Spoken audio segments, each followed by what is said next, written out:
This change of mindset is greater than your finances. It will change something deeper and more profound about you and your life before it will show up in your bank account. I came across this lesson from Jim Rohn, whom I'm sure many of you know. So in the next few minutes, I will share with you what is this mindset and why it's so powerful, why it matters and how it can not only change your finances, but also your life, ways you can train yourself with a live example, and lastly, what you came here for, how you can translate that into income. Making money is like level 3 of this mindset, but for a true and lasting change, we must start at level 1. In the beginning, you may feel like that boy from Karate Kid, as if you're asked to do something that doesn't make sense. Put it on.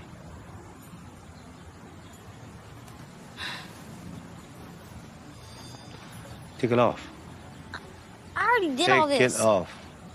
You just tell me why I'm doing this? Take it off. Thankfully, unlike him, you won't have to train in the rain for days before learning why you're doing this. The why is where we begin. I could have tried explaining it better than the source, but nobody says it better than Jim Rohn himself. Here is 1 minute and 46 seconds that changed my life and can change yours too. Now here's what I teach kids. Profits are better than wages. Wages are okay, but wages help you make a living. Profits help you make a fortune. The key is to just understand philosophically a little simple economic scenario. Now there's many ways to show a profit, not just money. Touch something, leave it better than you found it. That's a profit. Some profits are intangible, some profits are tangible.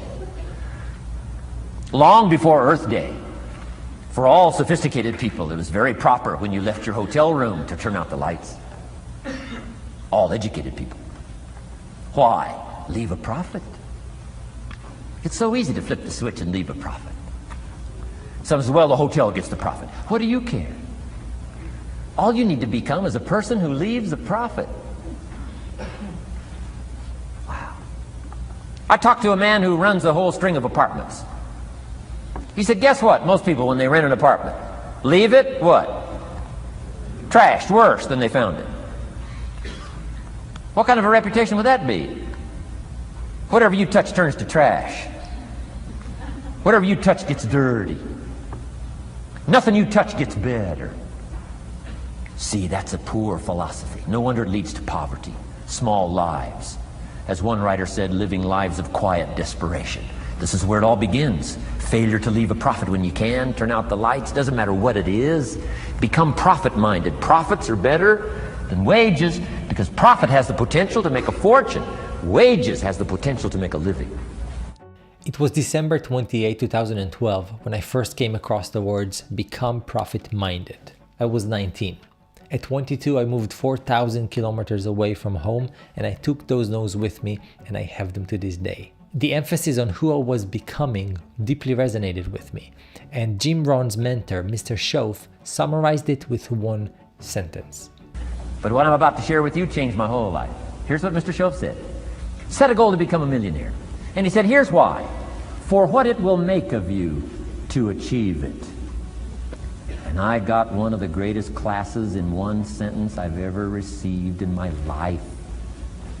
Set a goal that'll make you stretch that far. For what it will make of you to achieve it. What a brand new reason for setting goals. What an all-encompassing challenge to have a better vision of the future. What for? To see what it will make of you to achieve it. To me, how I do something is not just about the thing itself. It's an indicator of character, of who I am. That's why part 1 is to internalize the philosophy and make it yours. And the best way to do it and become it is to start practicing. It is far more effective to show rather than tell, so that's exactly what we're going to do. So I'm going to the store now just for a couple of items, and I guarantee you that even on such a short trip, there will be an opportunity to create profit and leave something better than we found it. Let's go! As we're watching this edited version of my trip to the store, I will share with you some of the ways I practiced over the years. The greatest period of training I had was about 6 years ago.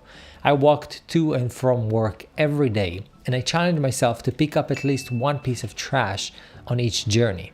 Over time, I knew where the trash cans were located, what kind of trash to avoid, and to find the right balance between making genuine effort and splashing in the garbage and just being late for work.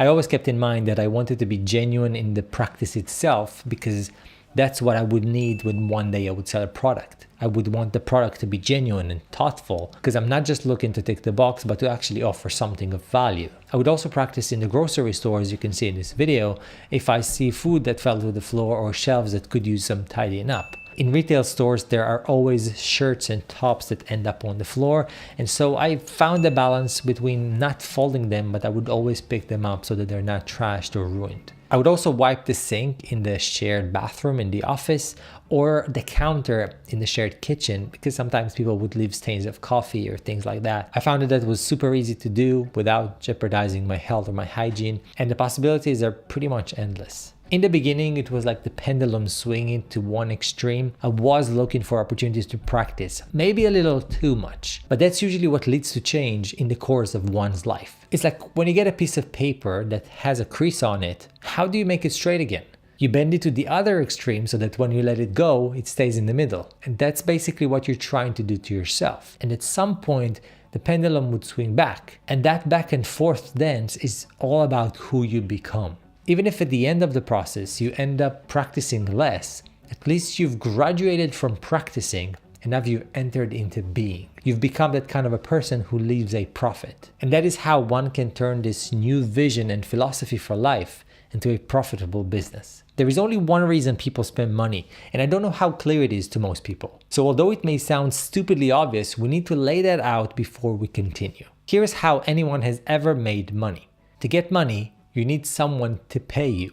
To have someone paying you, you need to have them wanting to pay you. So you must figure out why people buy things. Again, it may sound stupid spelling it out this way, but this is the only way to sell anything, from a bottle of water on a hot day to significantly bigger purchases. There is a want behind every purchase that a person does. And here is what this want is.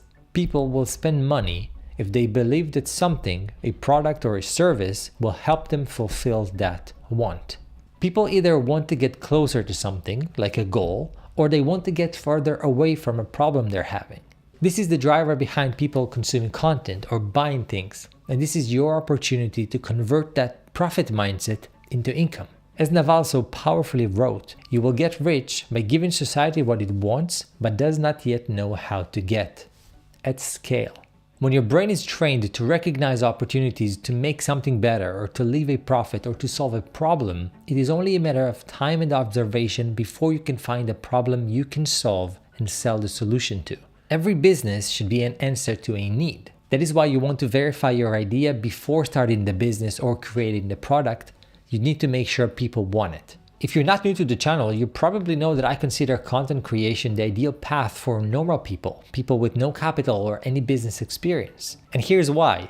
Code and media are permissionless leverage. They're the leverage behind the newly rich. You can create software and media that works for you while you sleep. For many of us, the idea of making money while you're asleep is only reserved for the rich, but now this is something that you and I can do. I actually got a taste of that with the previous channel that I monetized. It was an insane feeling waking up in the morning $30 richer, especially that I had to wake up for work. This is something that's very special that if you want for you, you can do it and you should learn how to do it. If you can't code, write books and blogs, record videos and podcasts.